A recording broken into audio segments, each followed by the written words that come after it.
Saludos hermanos, les habla el misionero Carlos Vélez. Hoy comenzamos una nueva etapa en la evangelización. Hoy comenzamos una serie de programas en los cuales queremos llevar a más gente el mensaje de la evangelización. Algunos de ustedes me conocen en nuestras misiones en diferentes países de Norteamérica y Centroamérica.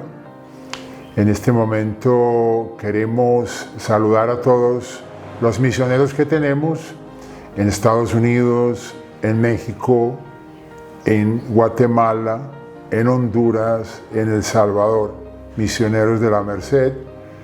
Por sus oraciones y su fe, nosotros hemos continuado el trabajo. Hoy quisiera comenzar con un primer tema que lo he titulado La tradición y lo que no está escrito. Pero debemos comenzar como comienzan todas las cosas buenas. En el nombre del Padre, y del Hijo, y del Espíritu Santo. Amén. Vamos a orar pidiendo la asistencia del Espíritu Santo de Dios. Oh Espíritu Santo, amor del Padre y del Hijo, inspírame siempre lo que debo pensar, lo que debo decir,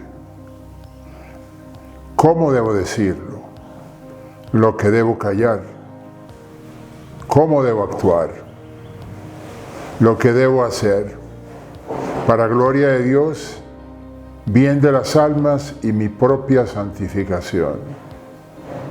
Espíritu Santo, dame agudeza para entender, capacidad para retener, método y facultad para aprender, sutileza para interpretar, gracia y eficacia para hablar.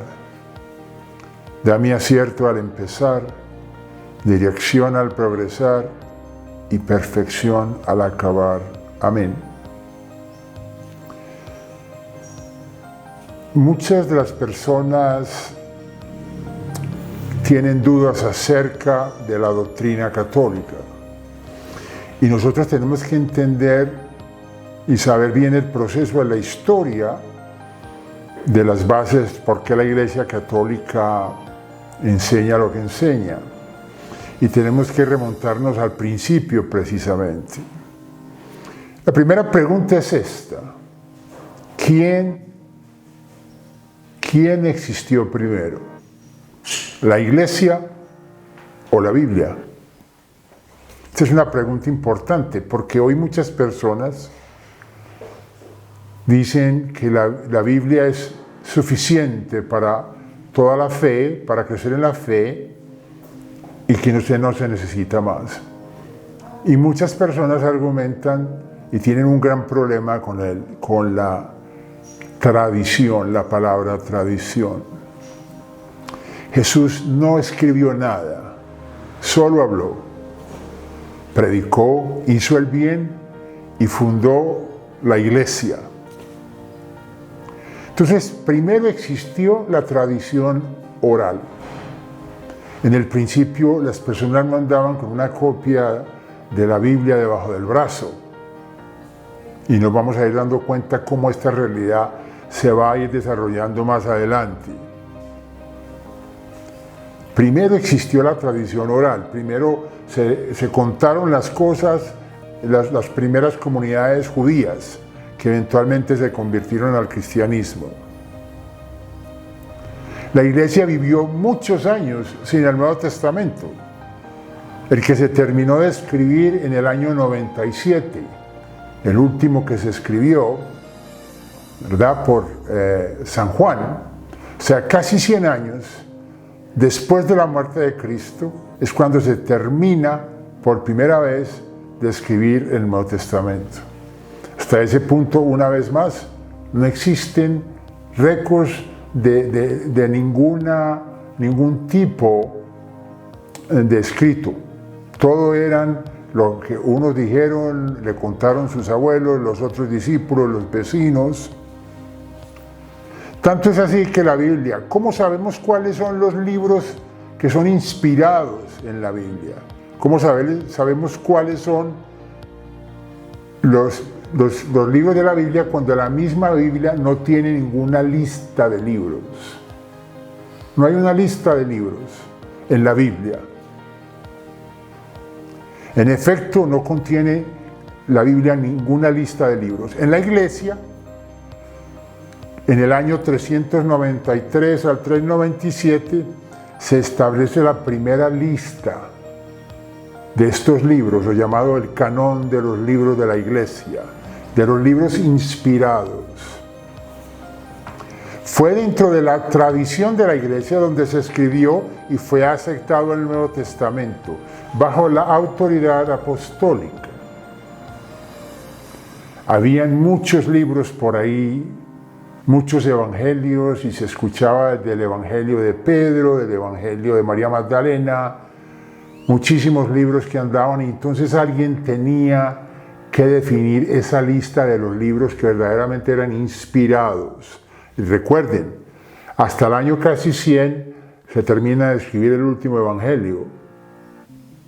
Se demoran ya varios cientos de años para nosotros saber verdaderamente cuáles son los libros inspirados, y esta lista sale de la Iglesia Católica.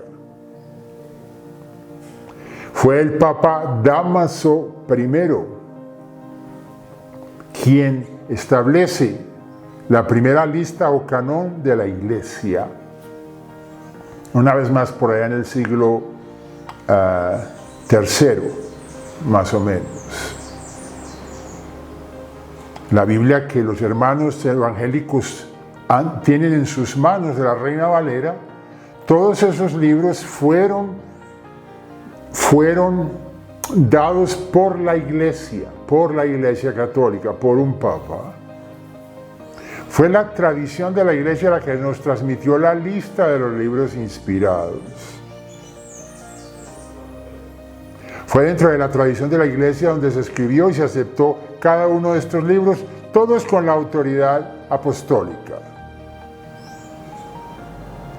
Dice en el Evangelio de San Juan, capítulo 21, versículo 25, y hay también otras muchas cosas que hizo Jesús, las cuales si se escribieran una por una, pienso que ni aún en el mundo cabrían los libros que se habrían de escribir. La misma Biblia, las mismas Escrituras dicen que no todo lo que hizo Jesús se escribió. Hay una tradición apostólica, una tradición oral, ella existió primero. Entonces hablemos un poquito de la palabra tradición, que es lo que tanta gente, y hay algunas citas bíblicas donde Jesús se enfrentó con los fariseos acerca de las tradiciones que seguían los fariseos, y en las que Jesús, si entendemos bien el significado de esas lecturas, Jesús está en contra precisamente de personas que estaban solamente fundadas en cumplir la ley y no en cumplir la ley del amor. Para ellos era el mero cumplimiento de la ley lo que bastaba para uno llegar a la compañía de Abraham. Estamos hablando del Antiguo Testamento. La palabra tradición, según el diccionario de la lengua española, dice, del latín traditio onis, transmisión de noticias, composiciones literarias, doctrinas, ritos, costumbres, hecha de generación en generación, o noticia de un hecho antiguo transmitido por tradición.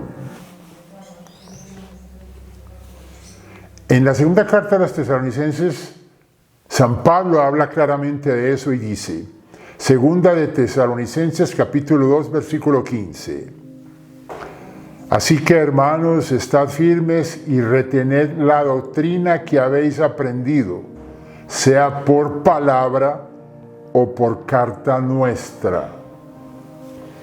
La versión que estoy usando en estas lecturas bíblicas es de la Reina Valera, la versión que usan los hermanos evangélicos protestantes. Entonces, nosotros nos vamos dando cuenta que no es que la Biblia católica tiene unas cosas y la Biblia evangélica tienen otras, o le quitaron o le pusieron. Estoy leyendo de la versión de la Reina Valera. Aquí usa la palabra doctrina. Doctrina. Enseñanza que se da para instruir de alguien. Enseñanza, instrucción, saber, sabiduría. Conjunto de ideas y opiniones religiosas, filosóficas y políticas. En ninguna parte de este escrito el cristiano debe someterse solo a la Biblia. Esta idea surgió entre los protestantes en el año 1550. Sola escritura. Esa viene claramente de la separación de la Iglesia con Martín Lutero.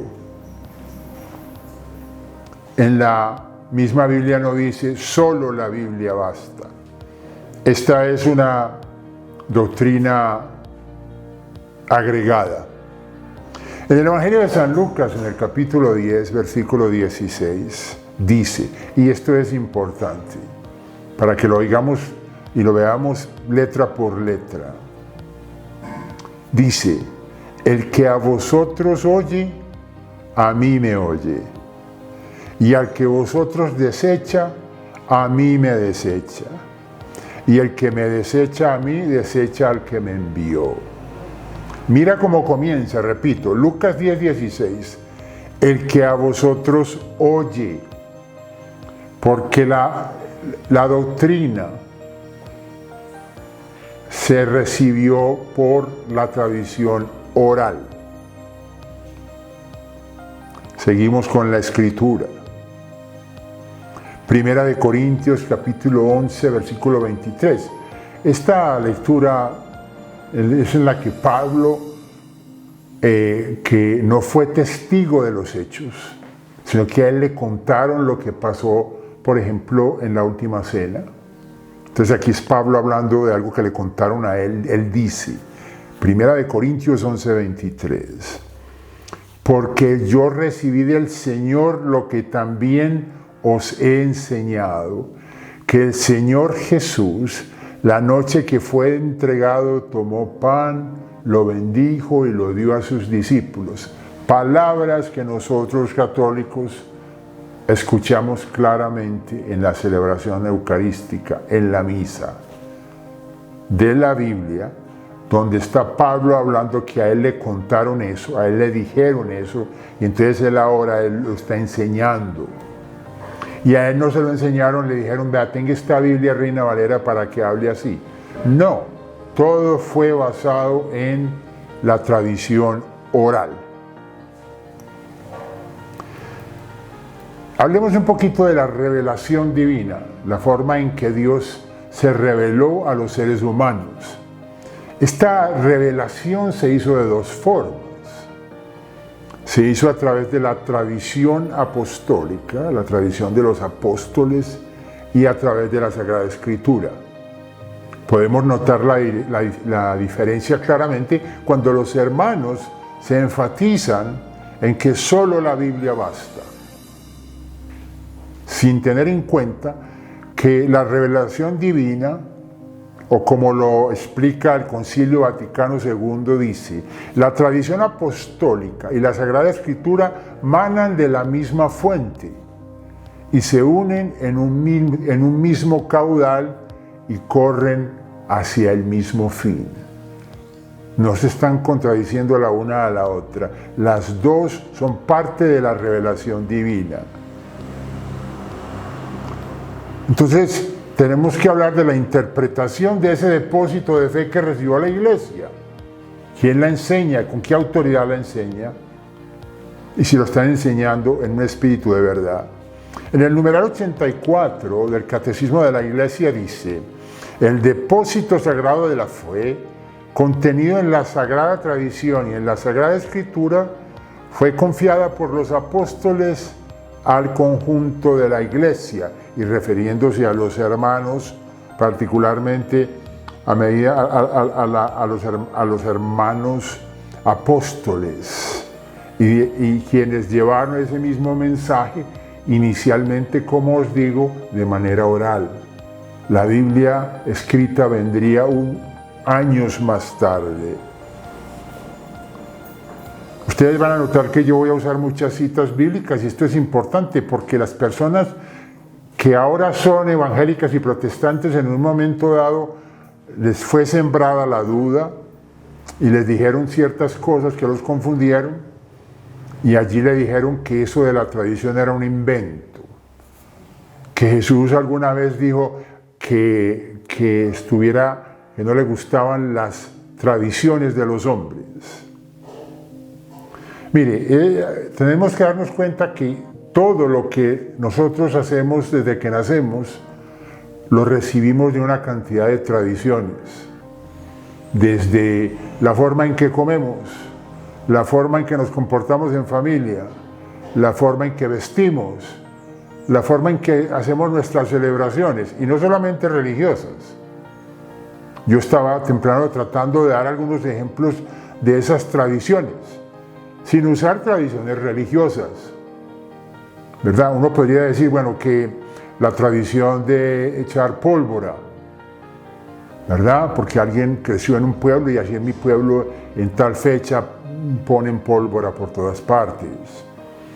O comer una cierta comida en particular en ciertas fechas. No estoy hablando de tradiciones religiosas, pero todos somos partícipes de algún tipo de tradición. Entonces, no miremos esto de una manera tan negativa. En la segunda de Timoteo, capítulo 1, comenzando en el versículo 13, dice: sigue el modelo de la sana enseñanza que de mí has recibido, y vive en la fe y el amor que tenemos gracias a Cristo Jesús. Con la ayuda del Espíritu Santo que vive en nosotros, cuida de la buena doctrina que se te ha encomendado. Entonces, Pablo, una y otra vez, aquí le está hablando a Timoteo, más tarde quien fuera también un obispo, le está diciendo aquí Pablo a Timoteo que recuerde la sana enseñanza que le dieron a él y que él debe mantener esa doctrina sana para enseñarla a otras personas. Y estos primeros cristianos no tenían una Biblia en la mano, hermanos. Primero existió la iglesia y la tradición oral antes que existiera cualquier otra cosa. La tradición oral es la base de toda la manifestación de Dios hacia los hombres. ¿Quién tiene la autoridad para enseñar estas verdades? Es importante. Esto es el magisterio de la iglesia, la autoridad para enseñar. En el numeral 85 del Catecismo podemos entender: el oficio de interpretar auténticamente la palabra de Dios, oral o escrita, ha sido encomendada solo al magisterio vivo de la iglesia, el cual ejercita en nombre de Jesucristo. La verdad. ¿Quién tiene la verdad? La verdad lo tienen los hermanos mormones que hablan de un evangelio nuevo, de un profeta nuevo, de un libro nuevo que el profeta encontró enterrado en Nueva York. O la verdad la tienen los hermanos testigos de Jehová, que no creen en la divinidad de Jesús o en el misterio de la Trinidad. O los adventistas, que dicen que el día del Señor no es el domingo, sino que es el sábado. Y así podríamos decir, ¿quién tiene la verdad? Y esto es importante. La única que mantiene desde el principio de la iglesia ese espíritu es la Iglesia Católica hasta el día de hoy. Hacemos una aclaración. El magisterio no está por encima de la palabra de Dios. No, señor. Sino que está al servicio. El magisterio está al servicio de la palabra de Dios a través de sus ministros, a través de sus obispos, sus diáconos, los presbíteros, para enseñar puramente lo transmitido, pues por mandato divino y por la asistencia del Espíritu Santo, lo escucha devotamente, lo custodia celosamente lo explica fielmente. Seguimos hablando con Timoteo. Estamos en este primer programa dando una pasada muy por encimita.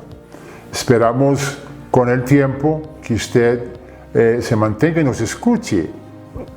Y también eventualmente vamos a tener una dirección de correo electrónico donde nos puede mandar sus preguntas. Me gustaría mucho que nos mandaran esas preguntas para nosotros incorporarlas en el programa que vamos a mantener continuamente. Esperamos hacerlo muy continuamente. Les recuerdo que este es nuestro primer programa. Volvemos a la Escritura para ir terminando. Primera de Timoteo, capítulo 6, versículos 3 al 4. Si alguno enseña otra cosa y no se conforma a las sanas palabras de nuestro Señor Jesucristo y a la doctrina que es conforme a la piedad, está envanecido, nada sabe y delira acerca de cuestiones y contiendas de palabras, de las cuales nacen envidias, pleitos, blasfemias y malas sospechas. Entonces, hermanos, esto es una forma de darnos cuenta, en resumen, que tenemos que entender que la iglesia nació primero con las enseñanzas que Jesús le dio personalmente a los discípulos, a los primeros discípulos, a los hombres y mujeres que lo escucharon predicar, que lo vieron hacer señales milagrosas. Él los envió, Él les enseñó y los envió a predicar, una vez más, oralmente. La Biblia misma nos dice, esta es la lista de libros. Eso vino después, 350 años después, es cuando se empieza a poner en orden esta lista de los libros que fue juntada, fue unida, fue resumida por la Iglesia católica, por el Papa Dámaso I. Él define los libros que están en la Biblia católica de hoy. Los 73 libros que tiene la Biblia católica fueron definidos en esa época. Por 1500 años todo el mundo siguió esa enseñanza como algo mandado por el Espíritu Santo y enseñado por la Iglesia. Hasta el siglo XV, cuando un sacerdote dominico, Martín Lutero, quien ve mucho desorden en la iglesia, es innegable, y eso será para otro tema, él es el que se separa, parte la iglesia, y de allí salen una cantidad de ramas y de diferentes sectas que ahora son miles. Entonces, mis hermanos, es importante que nosotros nos preguntemos a nosotros mismos quién enseña la verdad. Y que no todo lo que hizo Jesús está en la Escritura. No habría suficientes libros, como dice el Evangelio. Que debemos apoyarnos en la tradición oral de la Iglesia, a través de todas las tradiciones y la Sagrada Escritura. Termino pues, mis hermanos, deseando que ustedes sean bendecidos y perseveren en la búsqueda de la verdad para que su alma no se pierda, porque la salvación es verdaderamente el milagro más grande. La conversión del ser humano es el milagro que todos debemos desear para que si nos encuentra la muerte no estemos en pecado grave, sino que más bien estemos preparados y sin miedo. Saludos a todos los misioneros y a todos los que nos escuchan. Espero que nos veamos la próxima semana, donde vamos a darles una dirección de cómo contactarnos y si podamos empezar un diálogo ustedes y nosotros. Que el Señor, que es bueno y misericordioso, nos bendiga, nos proteja, nos guarde de todo mal y peligro y nos guarde para la vida eterna. Amén.